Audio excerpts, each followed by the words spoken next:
Awaken, chapter 11, verse 9. Yahushua answered, are there not 12 hours in the day? Okay. If anyone walks in the day, he does not stumble because he sees the light of this world. Okay, so if any man walks in the day, he does not stumble because he sees the light of this world. Which he sees the order, is basically saying. He sees the order of this world. Yah's word is the order. Lamp unto my feet, light unto my path. Okay? Yah's word is the order. So, he says, are not there 12 hours in a day? So some people say, well, they ain't reckon time, but he said 12 hours in a day. So they understood there was a period of day and there's a period of night. But Yom still means day. But also it means 24-hour cycle too. Let's go to show the team. Judges 19:9. It says, and the man arose to go, and he and his concubine and his servant. But his father-in-law, the young woman's father, said to him, see, the day is now drawing toward evening. Please spend the night. See, the day is coming to an end. It doesn't mean there's a new... I know some people read this and say, oh, that means a new day because the evening was coming. No, she's saying the day is coming to an end. It's not customary for Hebrews to travel at night. That's right. What is it customary for Hebrews to do at night? Turn in. Turn in. Turn in. That's right. That's not customary for us to work or travel at night. Matter of fact, if you was out at night, normally it's because you were doing something wicked. That's right. Or something evil that you're not supposed to. So he said, please spend the night. See, the day is coming to an end. Stay here and let your heart be glad, and you shall rise early tomorrow. Remember that word tomorrow. We're going to deal with that a little later. For your journey, and you shall go to your tent. Hallelujah. Okay? Now we're going to deal with darkness. The word for dark in Hebrew is a cheshek, Strong's number, it's a chet, shin, resh, kof, and it comes from Strong's number 2822. It means to grow dark, be dim. Grow dark, be dim, terror, ignorance. Okay, so now you start dealing with a different level of interpretation when you deal with darkness. But we're not going to take away from the literal meaning also. Okay? Hard to understand. Made dark. Blackened. Obscurity, unknown. Okay? And you can see this word is broad and in contrast with light. So they're like opposites. Okay? So ignorance, terror, all these things are associated with dark. When your understanding is dark, you're not seeing, you don't get it, you can't see. Okay? All right, the Hebrew word for night is Lila. Okay? Lamed, Yod, Lamed, Hey, Strong's number 3915, which means night. Sometimes with the implication that it's time for illicit, illegal, or immoral activity. Midnight. So you see what Lila's associated with. Why is Lila or night associated? Because darkness is associated with this. Okay? These are two separate entities brought together by what? Light and darkness are brought together by what? What brings these two totally different periods together? All right, put the next slide, my brother. And this is just a picture, if you can see. He said he separated the two. Remember, he created it. He separated. Okay? Darkness, light. Gave them both their periods of time. Okay? Now, some would say this is not a 12-hour period yet because the sun and moon hasn't been created or whatnot. However, we know they were separated. That's right.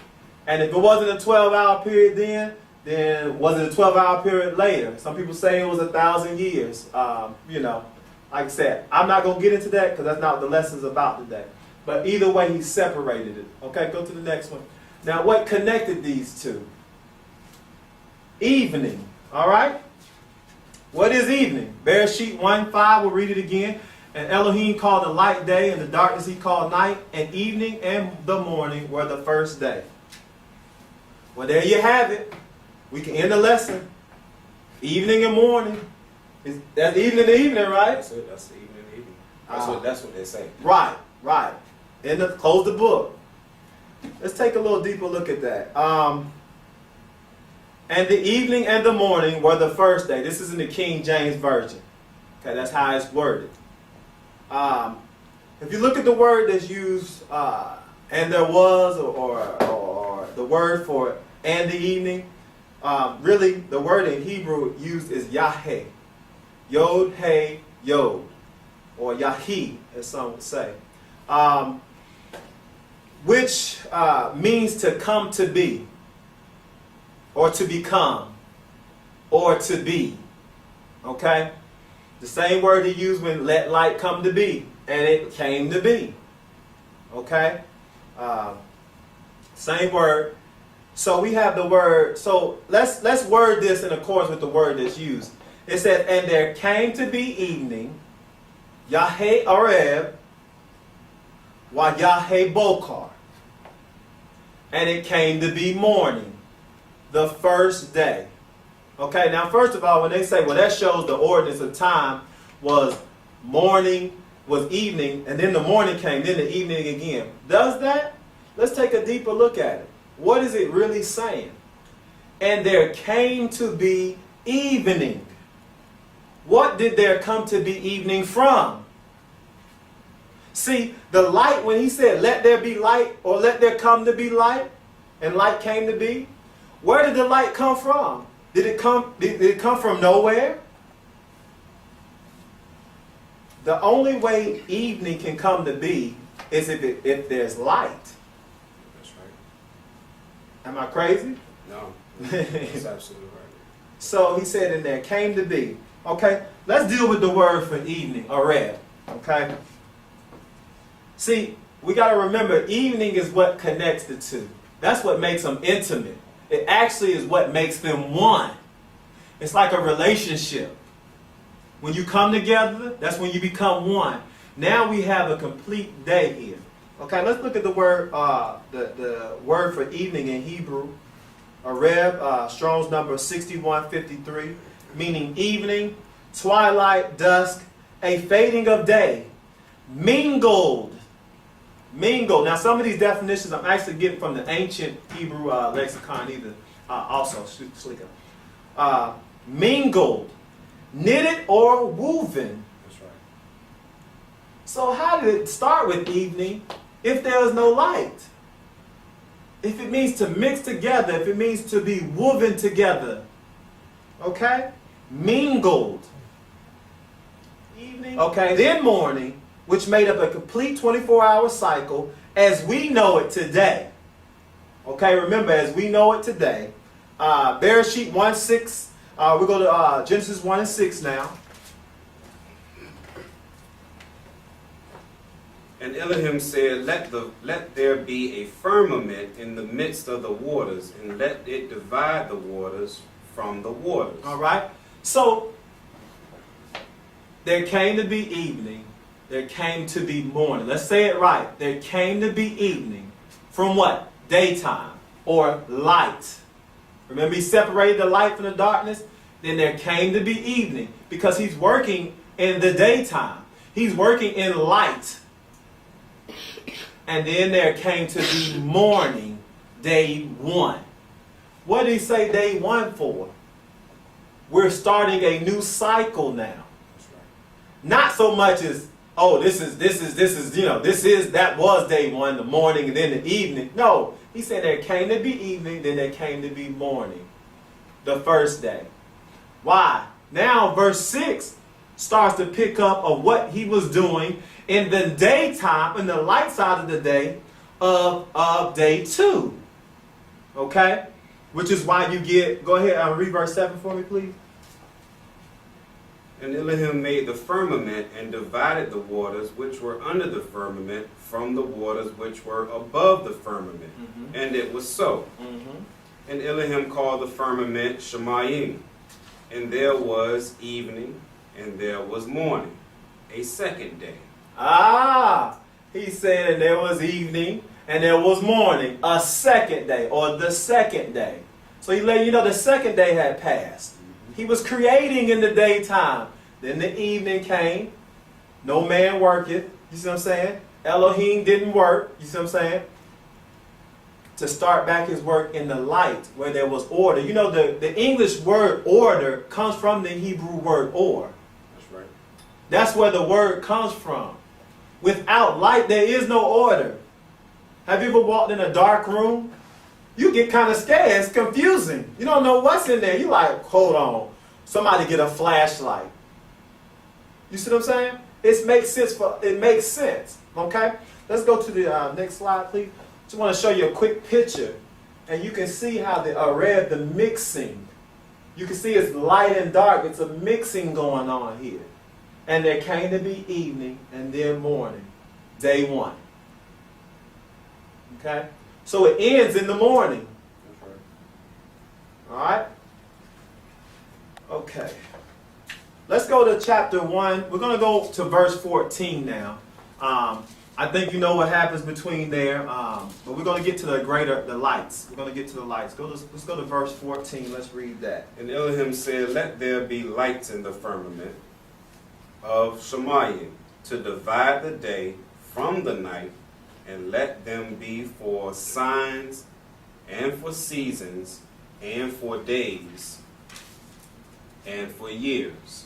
Okay, now let's read that again, because it says, what are these lights for? He said, let's make the lights to divide the day from the night. And they're for what? For signs, for seasons, and for days, and for days, and for years. And for years. So you got to figure out which of these lights do they all do this? Do they all do? Are they all for signs and seasons, days and years? Or do they have specific jobs to them? Okay? Let's go down to verse 16. Well, just read 15 and 16, please. And let them be for lights in the firmament of h.o.i to give light upon the earth. And it was so. And Elohim made two great lights, the greater light to rule the day, and the lesser light to rule the night, and the stars. All right. Let's take a deep look at what we just read. He said he made how many lights? He made two lights. Okay? He made the greater light. Okay? And then he made to rule the day. That's right. Okay? He made the lesser light to rule the night. That's right. See, y'all put them in sequential order for us. See, it's us that's trying to put the evening, say the lesser light. How can the lesser light start a day when the greater light was created? What is the greater light being created for if the lesser light is what starts your day off? The greater light is to rule the day. That's right. The greater light is to rule the day. Now, does this sound familiar when you deal with headship? Okay? Here in verse 16, we see some of the first rulership going on. Now Yah is giving these servants of his rulership. Okay? He gives a greater light. He said, you're going to rule this. He gives a lesser light and says, you're going to rule this. That almost sounds like a marriage right there. Well, let me ask you a question. What's the significance of the lesser lights at night? What are their purpose? If primitive man, well, I don't want to call them primitive man, but early man understood that the stars were like a compass. When you're sailing across the seas, they are to chart your path. When you're traveling upon the face of the earth at night, they're compasses. They're like a compass. Yeah. You don't need that compass so much during the daytime because the greater light is ruling the day. That's right. During the day, everything is distinguished. That's right. So you don't need that compass. That's right. It's only until night when there's less order. Y'all will put those lesser lights in there to give man order. That's right. A compass is a way of ordering your direction. That's right. I just want to throw that Come on, man. That's all good.